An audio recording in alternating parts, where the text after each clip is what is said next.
Vous est-il déjà arrivé de vous réveiller sans pouvoir bouger, ni vos doigts, ni vos jambes, pas même vos lèvres?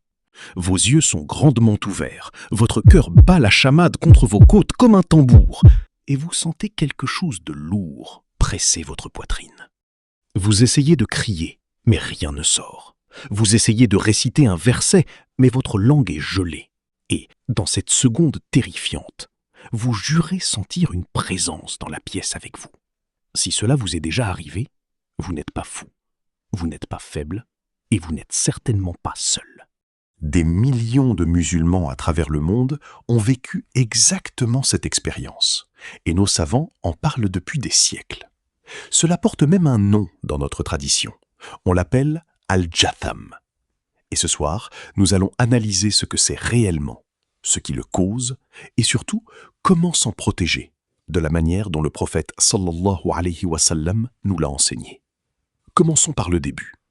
Le mot « jatham » vient d'une racine arabe qui signifie « s'accroupir », s'installer lourdement, presser sur quelque chose. Et c'est exactement ce que l'on ressent.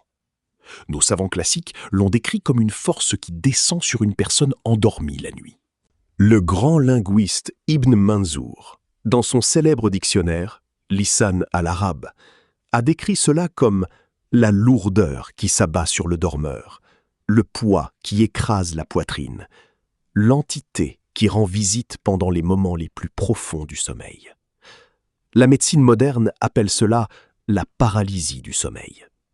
La tradition arabe classique l'appelait al-qabas. Le monde occidental possède un folklore de cauchemar à ce sujet.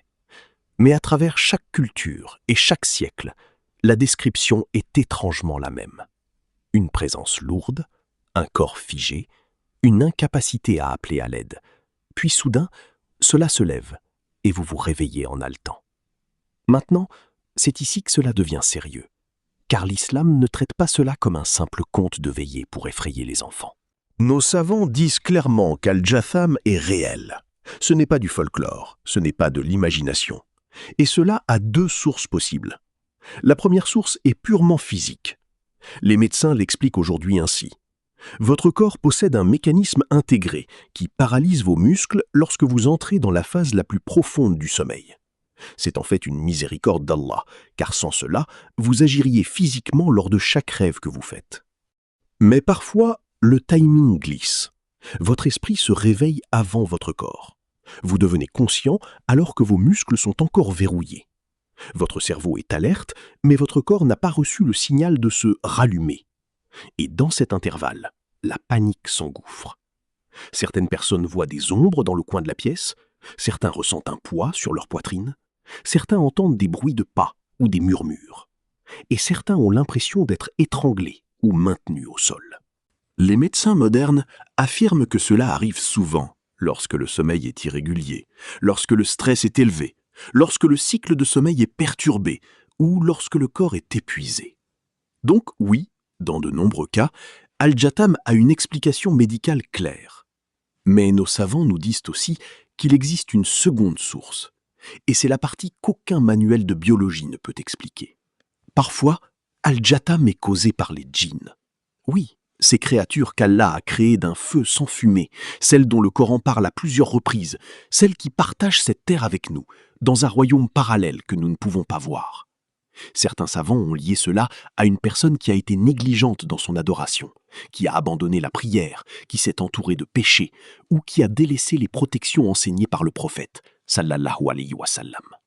Lorsque le cœur est exposé et que la langue est silencieuse de tout rappel, des portes sont laissées ouvertes. Et ce qui franchit ces portes la nuit n'est pas toujours bienveillant. Mais avant de paniquer, écoutez attentivement, car c'est la partie qui doit apporter la paix à votre âme. Allah ne nous a pas laissés sans défense, pas une seule seconde. Le prophète, sallallahu alayhi wa sallam, nous a donné un bouclier complet. Et il est si simple que n'importe qui peut l'utiliser ce soir avant de fermer les yeux. La première arme est Ayat al-Kursi, le plus grand verset de tout le Coran. Le prophète, sallallahu alayhi wa sallam, nous a dit que quiconque le récite avant de dormir aura un gardien d'Allah sur lui. et qu'aucun diable ne s'approchera de lui jusqu'au matin. Imaginez cela, un protecteur montant la garde sur votre âme pendant que vos yeux sont fermés.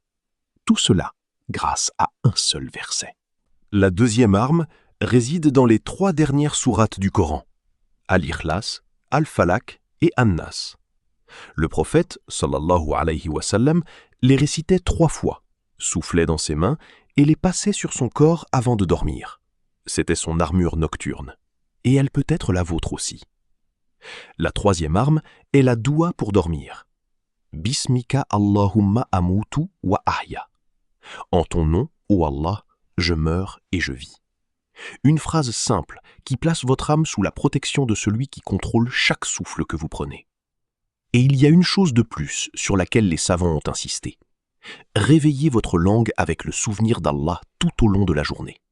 Ne laissez pas votre cœur s'endormir avant votre corps. Un cœur qui se souvient d'Allah constamment est un cœur que les djinns ne peuvent pas facilement perturber. Le shaitan fuit la maison où le Coran est récité. Il fuit la pièce où Allah est mentionné. Alors, faites de votre chambre un lieu de lumière et non un lieu d'obligations oubliées. Si vous vous réveillez ce soir et que vous sentez cette pression sur votre poitrine, ne paniquez pas. Ne combattez pas votre corps. Dans votre cœur, criez le nom d'Allah.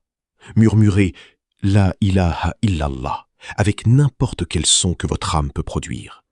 Allah entend les appels silencieux de ceux qui sont piégés. Allah répond aux croyants qui se tournent vers lui dans l'obscurité. Et au moment où vous vous souviendrez de lui, cette emprise se relâchera, ce poids se lèvera et vous respirerez à nouveau.